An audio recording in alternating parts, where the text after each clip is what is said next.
17 zones où les hommes adorent être touchés, ça leur fait vraiment perdre la tête. Alors, au sens figuré, hein, on n'est pas sous Louis XIV. Très bien. Alors, où est-ce que le toucher rend un homme complètement dingue? Alors, pourquoi 17? Parce que le 17, c'est mon anniversaire. Alors, 17 zones. Alors, voilà. Donc, la première zone, c'est effectivement le bras. J'essaie de mettre des zones dont je ne vous avais pas encore trop parlé. Le bras, c'est un toucher lent, tu vois, qui va passer sur son biceps. Tu peux même accompagner d'un tiens, ouh, t'as pris du muscle, toi. Ça va vraiment flatter son ego. Il va kiffer. Deuxième zone, c'est la nuque. La nuque, c'est une zone nerveuse qui va tout de suite déclencher des frissons immédiats. Alors tu peux mettre par exemple tes mains autour de son cou, ou alors tu peux lui faire un massage de la nuque, ou tu peux caresser ses cheveux et descendre dans la nuque. Donc les bras, biceps, la nuque, les lobes d'oreilles, on reste sur le visage. Là, tu peux mordiller, tu peux caresser, tu peux lécher, enfin, tu peux faire vraiment beaucoup de choses. C'est très sensible, c'est parfait pour l'effleurer, ou même, comme je te dis, pour lécher ou mordiller. Ensuite, tu as le cou. Le cou ici, donc tu vois, tu descends, tu étais sur la nuque tout à l'heure, là pareil, des bisous, ça stimule vraiment le désir.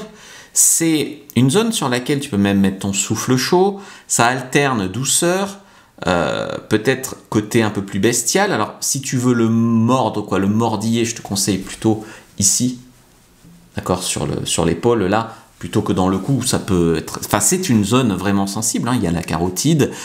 C'est une zone qui alimente beaucoup les récits érotiques parce que les vampires, par exemple, ils te séduisent et ils te mangent dans le cou. Mais le cou, c'est une zone érogène très facilement accessible. D'ailleurs, je me pose une question. Moi, j'ai de la barbe dans le cou. Bon, des fois, vous voyez, je taille la barbe là-dessous, j'enlève ce qu'il y a dessous, des fois pas. Je me demandais pour les bisous dans le cou, vous préférez avec ou sans barbe? Ah, voilà, dites-moi en commentaire, comme ça on verra si je taille ma barbe la prochaine fois. Ensuite, il y a les mains. Donc les mains, tu vois, bon, t'es passé là, bon, t'as l'avant-bras aussi, on aurait pu en parler. Ici, c'est extrêmement érogène. Et puis, tu arrives sur les mains. Alors, les mains, tu peux prendre la main. Tu sais, il y a un test de complicité, c'est tu prends la main de la fille, tu regardes son bracelet, et puis elle te caresse ou pas la main en retour. C'est un test pour voir si la fille est séduite ou pas par toi. Les mains, c'est un geste intime, hein. On ne prend pas les mains de n'importe qui. À la fois, ça peut être rassurant, ça peut être aussi torride, hein, si pendant l'amour, par exemple, il t'attrape les mains. Ça peut être voilà, sensuel. Donc, tu as les doigts que tu peux effleurer, qui sont généralement, tu vois, il ne faut pas y aller fort, quoi. Plus tu effleures, plus c'est sensible et plus ça donne de plaisir. Donc les effleurer ou jouer, tu as aussi entre les doigts, qui est une zone qui peut marcher. Tout ça, ça stimule vraiment le lien tactile, quoi. Après, tu as le torse. Le torse d'un homme, c'est un symbole de force. Généralement, un homme, il va aimer que tu admires un peu sa force, tu vois. Donc sentir que tu admires son corps et tout ça, c'est quelque chose qui va lui faire extrêmement plaisir. Après, il y a les tétons. Bon, les pecs, ok, mais les tétons, c'est quoi? Les tétons, c'est attention, parce que il y a des mecs qui vont adorer qu'on les pince, qu'on les lèche, voilà. Et puis, il y a des mecs qui vont détester que tu t'approches. Ça va les chatouiller, ça va être trop sensible, etc., etc. Donc ça, c'est au cas par cas. Après, il y a le dos. Je dirais dos entier. Par exemple, si tu lui fais un massage ou tu vois, vous faites l'amour et tu fais des griffures légères. Alors, légères parce que beaucoup n'aiment pas les marques. Avoir des marques, quoi. Mais en fait, ça ancre en fait dans le moment quand tu es dans le dos. Mais même toi, hein, si par exemple un mec te caresse le long de ta colonne vertébrale dans le dos, qui remonte ou qui descend lentement, ça va te créer des frissons immédiats. Alors dans le dos, il n'y a pas que la colonne, hein. Tu peux faire, tu sais, si tu fais un massage du dos, tu peux faire en haut, en bas, au milieu, sur les côtés, il n'y a vraiment pas que la colonne vertébrale. Ensuite, il y a les fesses. Donc, par exemple, si tu fais un massage, ben, tu descends du dos vers les fesses. Là, les fesses, c'est une combinaison un peu de dominance et de plaisir sensoriel. Parce que un homme, ben, il y a des hommes qui vont aimer hein, le point P, les doigts, et dedans, je veux dire, et tout ça. Puis il y a des hommes, il faut s'arrêter au périnée et même des fois juste masser les fesses. Mais c'est vrai que quand tu lui attrapes les fesses, etc., Tu peux toujours accompagner hein, d'un tas de belles fesses, ou tu as les fesses musclées, ça va vachement lui plaire. Après, tu as derrière les genoux. Derrière les genoux, c'est une zone nerveuse assez méconnue, tu vois, qui est chatouillante hein, légèrement, mais aussi qui donne des frissons et qui est très érotique. Tu l'as aussi dans le pli du cou ici. Du coude, pardon. Dans le pli du coude, derrière les coudes là.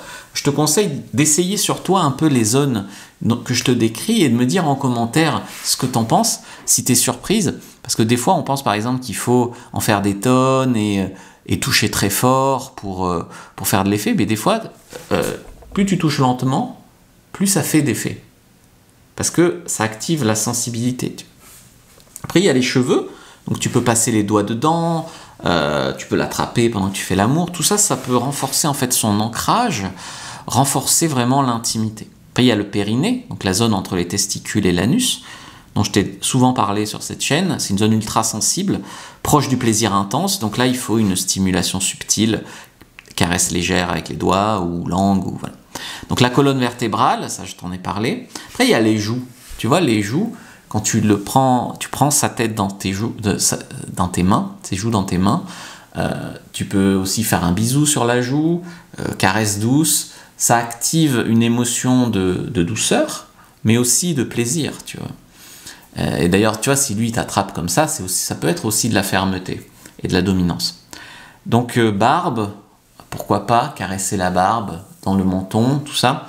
Caresse un peu dufteuse, on va dire, qui peut réveiller vraiment l'énergie masculine. Hein. Quand on me touche la barbe, moi j'adore, c'est rare qu'une femme touche la barbe.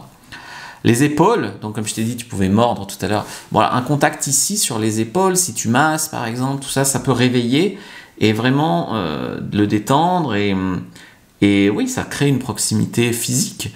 Les épaules, c'est aussi sa force. Tu vas lui dire, t'as de belles épaules, t'es taillé en V, voilà.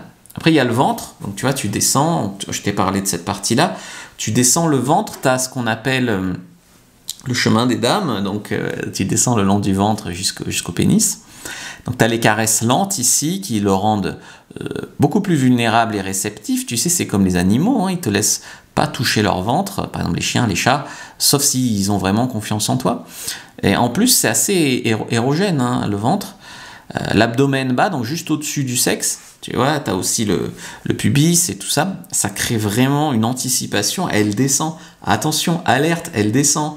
Tu vois. Après, tu peux tourner autour, hein, tu peux aller sur les cuisses et tout ça. Donc le ventre, l'abdomen bas et tout ça. Après, tu as les poignets, ici. Donc là, les poignets, tu vois, c'est un contact qui active des points nerveux vraiment très sensibles. Donc de dos, donc le massage entre les omoplates, ça j'ai oublié de t'en parler, stimulation assez profonde, souvent sous-estimée. Après j'ai fait exprès de ne pas parler des testicules, pas trop, du point F, le frein du pénis, du point P dans l'anus ou la prostate, des pieds. Les pieds, c'est une zone qui est reliée à tous les organes du corps, donc il y a des mecs qui adorent qu'on leur touche les pieds. Bon, il faut se garder une marge de progression. On pourrait faire un tome 2 peut-être un peu plus coquin. Là, c'était des zones, on va dire, relativement facilement accessibles pour éveiller le désir. D'ailleurs, si tu veux connaître toutes les zones sexuelles et non sexuelles que tu peux activer au lit, en dehors du lit, mais même des manières de l'exciter psychologiquement et pas que en le touchant, prends ta fiche sur comment exciter un homme. Première dans la description de la vidéo, lien en commentaire épinglé. Prends-la, elle est vraiment complète. Like, commente, partage, puis regarde une autre vidéo avant de partir. À mon avis, tu vas kiffer. Tu mets un commentaire, ça fera du bien à l'algo. Puis surtout, si tu regardes une autre vidéo avant de partir.